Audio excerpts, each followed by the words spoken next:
ini kita akan membahas salah satu masalah paling kompleks dan paling menyakitkan dalam sejarah. Sebuah realita yang menyayat hati. Bukan di dalam perusahaan atau negara, tapi di dalam rumah kita sendiri. Di dalam gereja. Kita akan berbicara tentang perpecahan.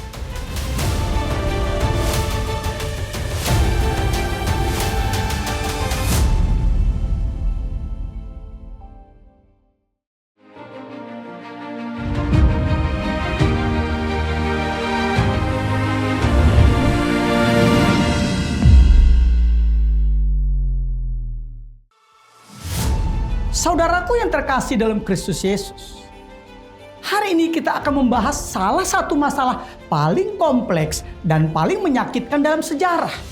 Sebuah realita yang menyayat hati, bukan di dalam perusahaan atau negara, tapi di dalam rumah kita sendiri.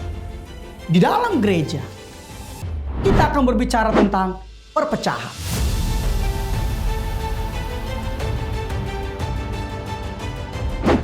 Topik ini sensitif. Topik ini seringkali penuh dengan luka, kemarahan, dan sejarah yang rumit. Namun, sebagai tubuh Kristus, kita tidak bisa mengabaikan fakta bahwa tubuh ini telah terkoyak. Mengapa tubuh Kristus yang seharusnya satu, kini terkoyak atau terfragmentasi menjadi ribuan denominasi? Mengapa gereja yang didirikan di atas batu karang dalam Matius 16 ayat 18 kini memiliki lebih dari 45.000 denominasi Kristen di seluruh dunia menurut data World Christian Encyclopedia tahun 2020? Pertanyaan ini bukan sekedar statistik, tetapi luka mendalam di hati tubuh Kristus. Hari ini kita akan menelusuri perjalanan panjang perpecahan dalam gereja. Bukan untuk menghakimi, bukan untuk saling menyalahkan, tetapi untuk memahami, belajar, dan menemukan jalan menuju persatuan sejati yang Kristus rindukan, yang Dia ucapkan dalam doanya yang terdalam, tertulis dalam Injil Yohanes 17 ayat 11, 20-21. Ya Bapa yang kudus, pelihara mereka dalam namamu, yaitu namamu yang telah Engkau berikan kepadaku, supaya mereka menjadi satu sama seperti kita. Dan bukan untuk mereka ini saja aku berdoa, tetapi juga untuk orang-orang yang percaya kepadaku oleh pemberitaan mereka, supaya mereka semua menjadi satu, sama seperti Engkau ya Bapa di dalam aku dan aku di dalam Engkau, agar mereka juga di dalam kita, supaya dunia percaya bahwa Engkaulah yang telah mengutus aku. Berikutnya kita akan membahas pengertian perpecahan dalam gereja.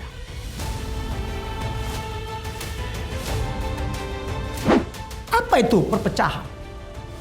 Secara sederhana kita sering menganggapnya sebagai denominasi atau sinode yang berbeda. Gereja A, gereja B, gereja C. Tapi Alkitab melihatnya jauh lebih dalam. Kata Yunani untuk perpecahan adalah skisma. Dari sinilah kita mendapat kata skisma atau skism. Artinya adalah robekan atau koyakan. Secara teologis merujuk pada fragmentasi kesatuan tubuh Kristus yang mengakibatkan terpecahnya komunitas iman menjadi kelompok-kelompok berbeda, baik dalam doktrin, praktek ibadah, maupun struktur gerejawi. Perpecahan bukan hanya tentang perbedaan geografis atau administratif. Ini adalah robekan dalam tubuh ilahi Kristus yang memiliki dimensi spiritual, gerejawi, dan sosial. Perpecahan bukan sekedar ketidaksepakatan. Perpecahan adalah ketika ego lebih kuat daripada kasih. Ketika kepentingan kita lebih besar daripada kebenaran Kristus.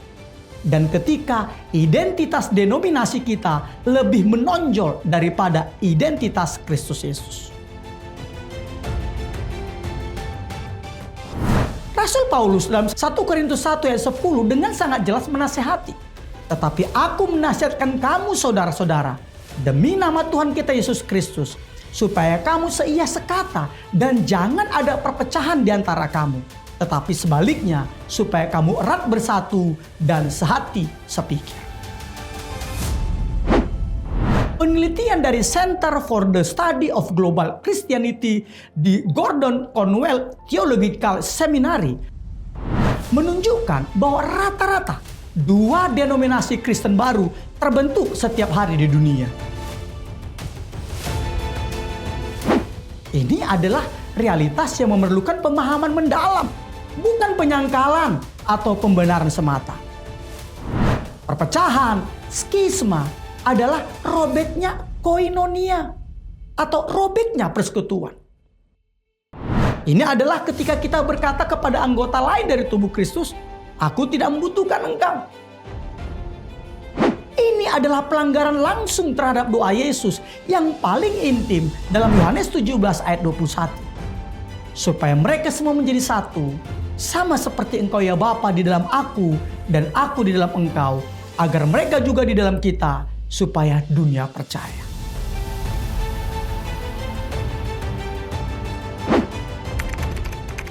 Berikutnya, penyebab perpecahan dalam gereja berdasarkan riset Alkitab, sejarah, dan data tervalidasi.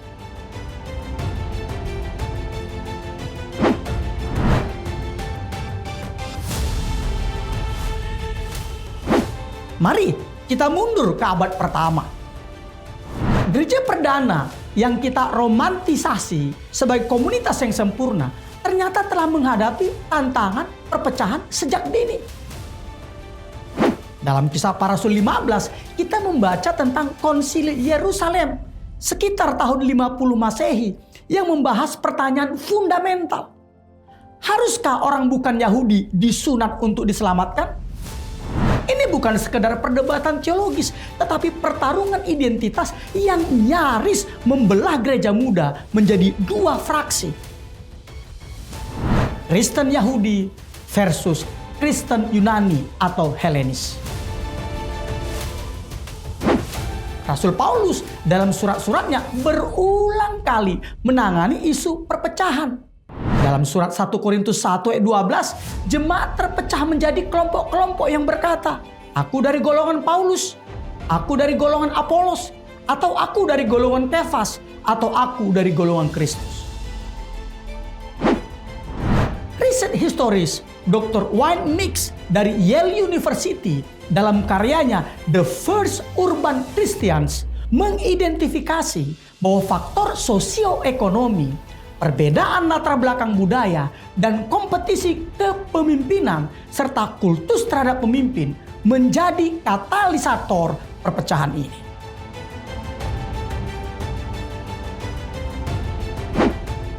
Sekarang kita lompat ke abad pertengahan.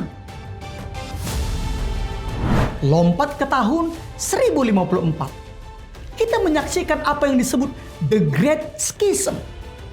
Perpecahan besar antara gereja Katolik Roma dan gereja Ortodoks Timur. Riset mendalam dari sejarawan gereja seperti Dr.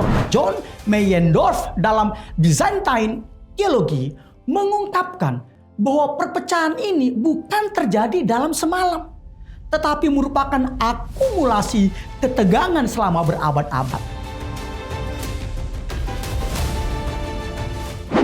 Penyebabnya kompleks dan berlapis.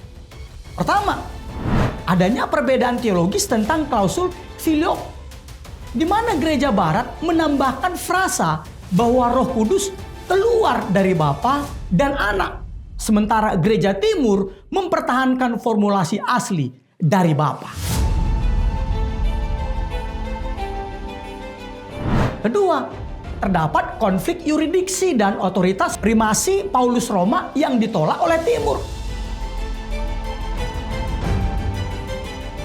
Ada faktor politik dengan perpecahan Kekaisaran Romawi menjadi Barat dan Timur. Dan keempat, perbedaan liturgi dan praktik ibadah yang semakin melebar.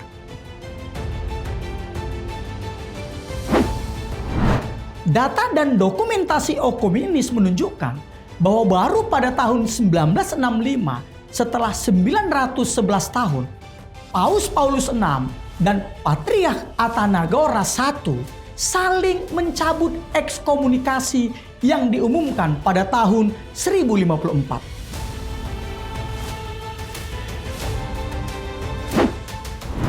Berikutnya, abad reformasi.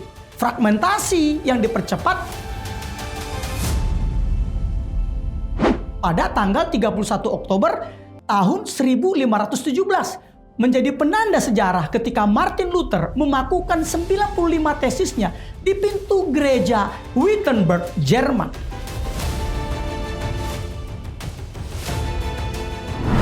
Reformasi Protestan yang dimulai bukan sebagai gerakan pemisahan, tetapi gerakan pembaruan. Akhirnya menghasilkan fragmentasi masif dalam kekristenan Barat. Riset komprehensif dari Dr. Diarmaid McCulloch dalam The Reformation, A History mengidentifikasi 5 penyebab utama. Pertama, korupsi dan penyalahgunaan kekuasaan dalam hierarki gereja, termasuk praktek penjualan indulgensi, yaitu penghapusan hukuman sementara. Kedua, perbedaan interpretasi teologis fundamental, khususnya tentang sola scriptura, sola fide, dan sola gratia.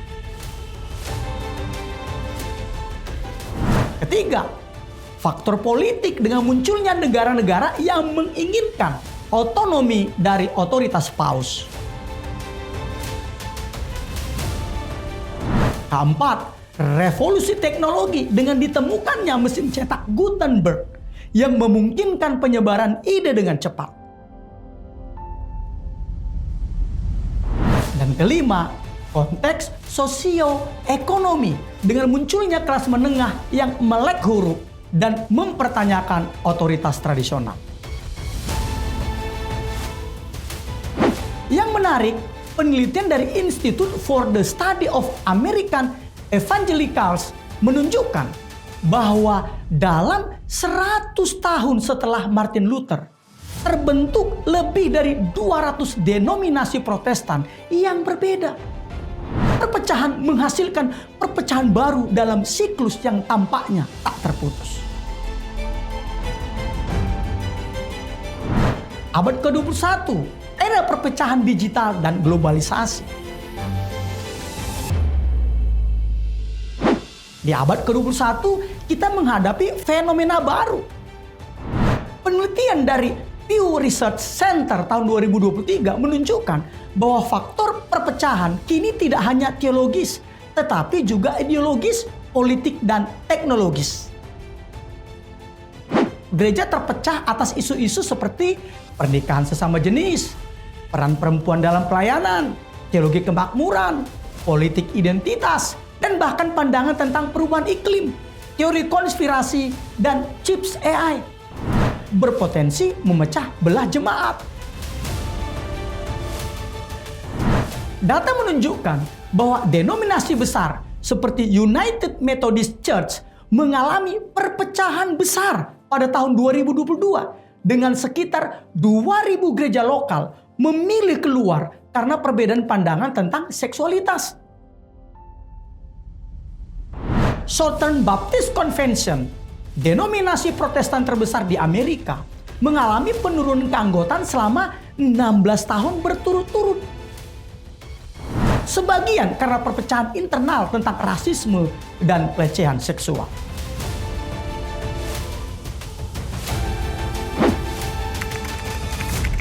Berikutnya, kita menyikapi perpecahan. Saudaraku, banyak yang berpikir bahwa kesatuan berarti keseragaman. Semua harus sama. Ini adalah pemahaman yang keliru. Disinilah observasi ilmiah dari biologi memberi kita paradigma yang indah. Kita harus belajar untuk terpisah namun tidak terputus. Terkoyak namun tidak bermusuhan. mari kita belajar dari 3 makhluk ciptaan Tuhan yang sederhana. Amuba, Planaria, dan Hidra. Kita mulai dari amuba. Amuba bereproduksi melalui pembelahan biner yang menghasilkan kehidupan baru. Satu sel membelah menjadi 2 sel anak yang identik secara genetik. Riset biologi sel menunjukkan bahwa pembelahan ini bukan pertanda kelemahan, bukan, tetapi strategi kelangsungan hidup dan penyebaran kehidupan. Kedua sel anak membawa DNA yang sama, misi yang sama, dan esensi yang sama, meski kini terpisah secara fisik. Dalam konteks gereja, ada perpecahan yang mirip dengan ini. 2 kelompok atau lebih memisahkan diri dan menjalankan panggilannya masing-masing. Mereka terpisah. Tetapi ini poin kuncinya. Seharusnya tidak perlu saling memusuhi.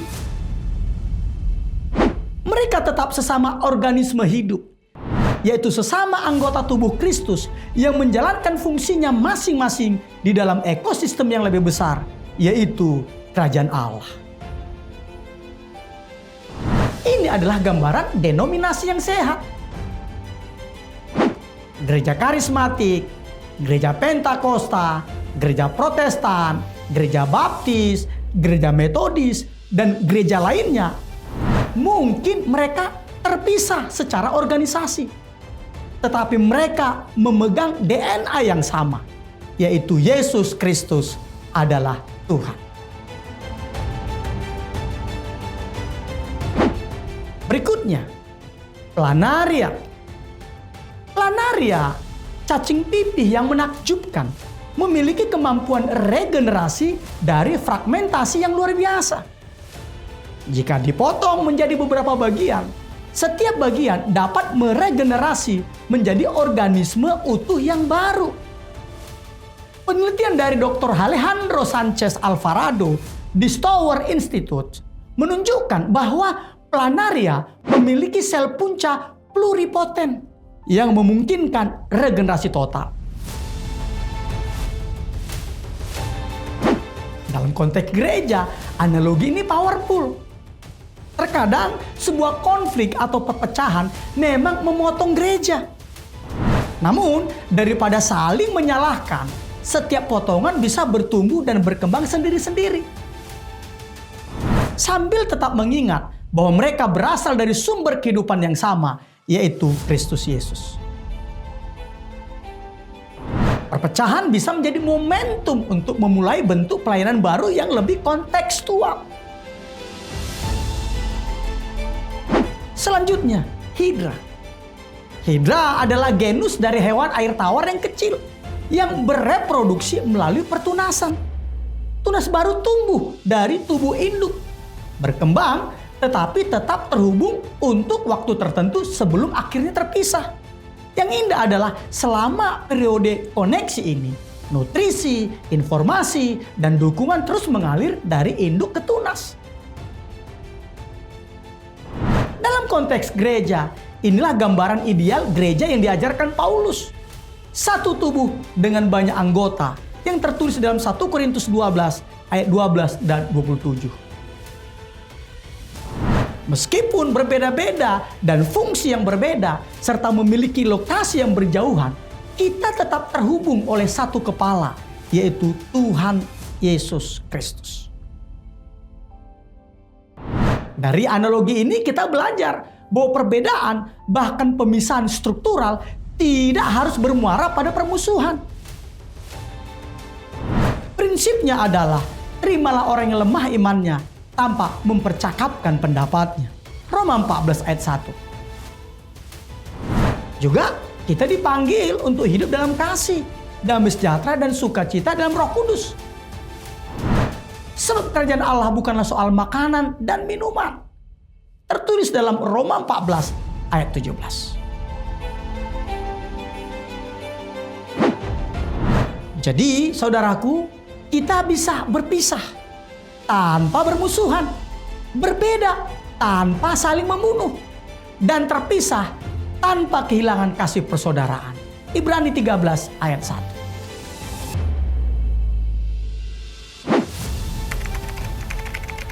Kita akan belajar mengatasi perpecahan berdasarkan Alkitab dan ilmu pengetahuan.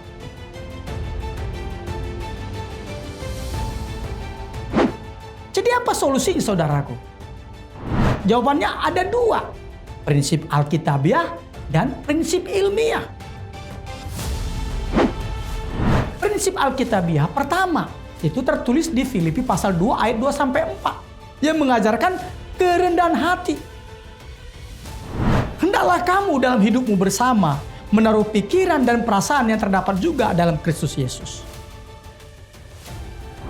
Riset psikologi sosial dari Dr. June Prince Tangney menunjukkan bahwa kerendahan hati adalah prediktor terkuat dari rekonsiliasi dalam konflik interpersonal. Kedua, Efesus 4 ayat 3 mengajarkan kita untuk berusaha memelihara kesatuan roh oleh ikatan damai sejahtera. Kata berusaha dalam bahasa Yunani adalah spodazontes, yang berarti berusaha dengan sungguh-sungguh, dengan dedikasi penuh.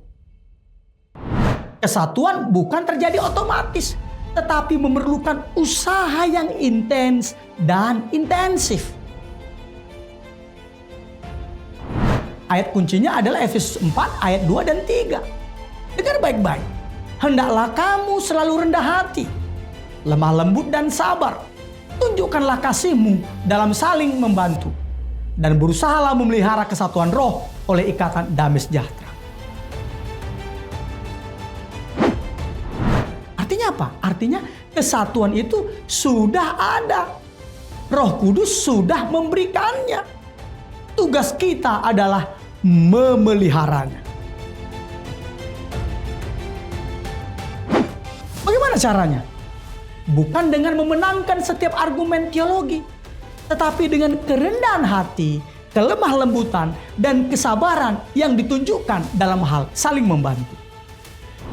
Mengatasi perpecahan berarti Anda harus bersedia mengorbankan ego Anda demi nama baik Kristus Yesus. Ketiga, fokus pada Kristus sebagai dasar. 1 Korintus 3 ayat 11 menegaskan, karena tidak ada seorang pun yang dapat meletakkan dasar lain daripada dasar yang telah diletakkan, yaitu Yesus Kristus. Segala sesuatu, pelayanan, hikmat, karisma pemimpin adalah sekunder. Hanya Kristus yang primer. Ketika kita semua mengarahkan pandangan kepadanya, perbedaan-perbedaan di antara kita akan menemukan proporsinya yang benar. Keempat, kembali kepada firman dan disiplin gerejawi. Setiap orang percaya bertanggung jawab untuk bertumbuh secara rohani melalui pembacaan dan pendalaman Alkitab. Di saat yang sama, gereja harus berani menjalankan disiplin yang Alkitabiah. Matius 18 ayat 15-20. Untuk menangani persoalan dengan benar, sekaligus menjaga kemurnian ajaran, terutama pada doktrin-doktrin yang krusial. Kelima, Roma pasal 14 memberikan prinsip kebebasan dalam hal-hal non-esensial. Paulus menulis tentang perbedaan pandangan mengenai makanan dan hari kudus. Lalu berkata, siapa kamu sehingga kamu menghakimi hamba orang lain? Ini mengajarkan kita untuk membedakan antara esensial iman yang tidak bisa dikompromikan dengan hal-hal sekunder yang bisa berbeda. Keenam, membangun komunikasi yang sehat dan transparan. Banyak konflik membesar karena apa? Miskomunikasi dan gosip. Meneladani Rasul Paulus yang berani membahas masalah di Korintus dengan diawali dan diakhiri kata-kata yang membangun, gereja perlu membangun kanal komunikasi yang transparan, jujur, dan dipimpin oleh kasih.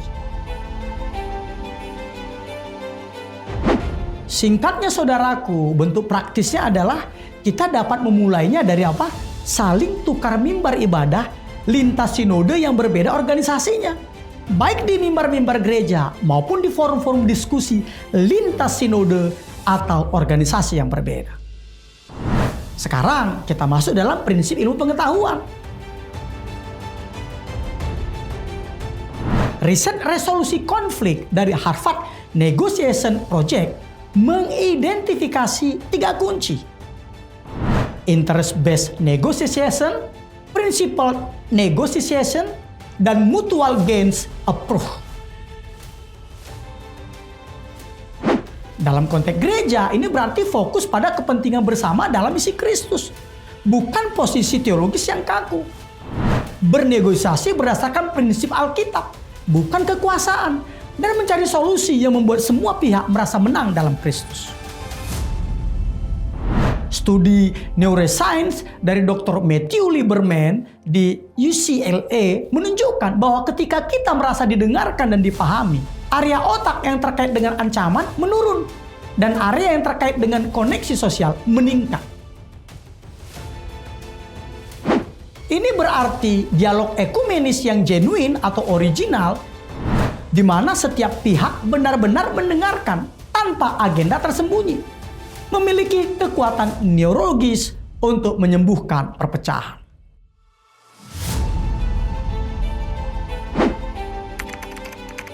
Sekarang kita masuk kepada kesimpulan, panggilan untuk generasi ini.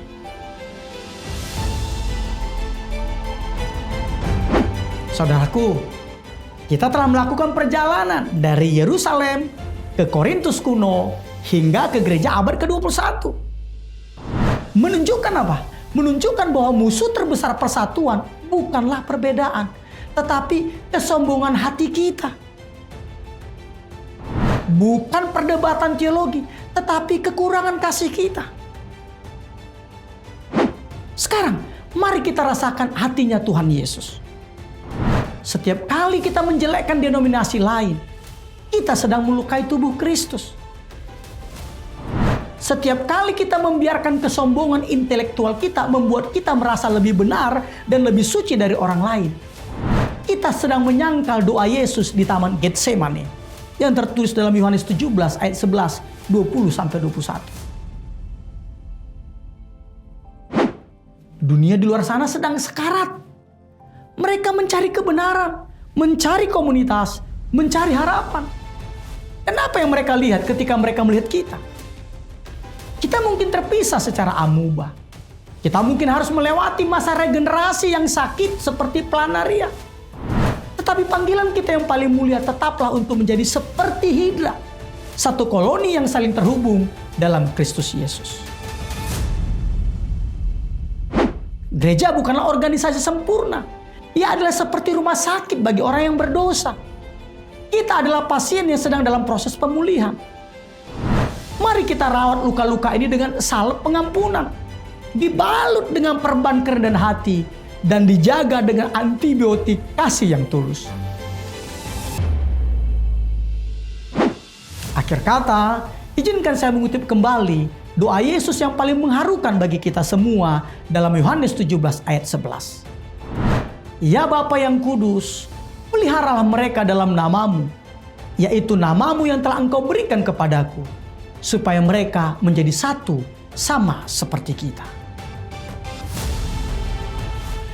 Biarlah persatuan ini tidak hanya menjadi doa, tetapi menjadi karya nyata kita di bumi. Dimulai dari hati saya dan hati saudara. Terima kasih. Tuhan Yesus Kristus yang adalah kepala gereja melindungi dan memberkati kita semuanya. Amin.